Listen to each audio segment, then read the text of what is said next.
अस्सलाम वालेकुम नाज़रीन, मेरा टीवी न्यूज़ में के बलिकार माहिया फराशाह सबका पिरा एक नज़र हेडलाइन ते।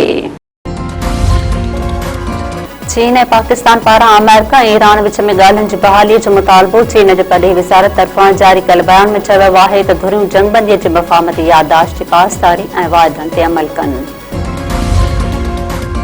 शाम में अमेरिका ईरान जंग की लपेट में अची वियो। ईरानी पासदारान इनकलाब पारां शाम में अमेरिका के स्पेशल कमांड सेंटर मथां हमलो। पासदारान इनकलाब दावा कई है तो शहीद ईरानी फौजुन के खून जो बदलो वठंदी। वडे अंग में अमेरिकी फौज मारिया विया आहिनि। रेडार सिस्टम ऐं केतिरनि ई अमेरिकी स्पेशल ऑपरेशन्स हेलीकॉप्टरन के तबाह कयो वियो आहे।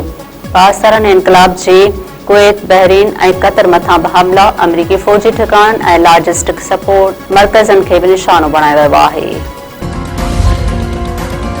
कतर चयो आहे त न कंहिं पाड़ेसी के खिलाफ कार्रवाई कई आहे ऐं न ई कंदासीं। कतर खिलाफ प्रोपेगंडा तकरार में गेलण ऐं टियाकड़ी जी हैसियत के नुक़सान पहुचाइण की कोशिश आहे। कतर जे दिफ़ा वारी वज़ारत जो चवणु आहे त हथियारबंद फौज केतिरनि ई मीज़ाइलनि खे नाकाम बणायो। मलबो किरण सबबि हिकु ॿारड़ो ज़ख़्मी थियो आहे।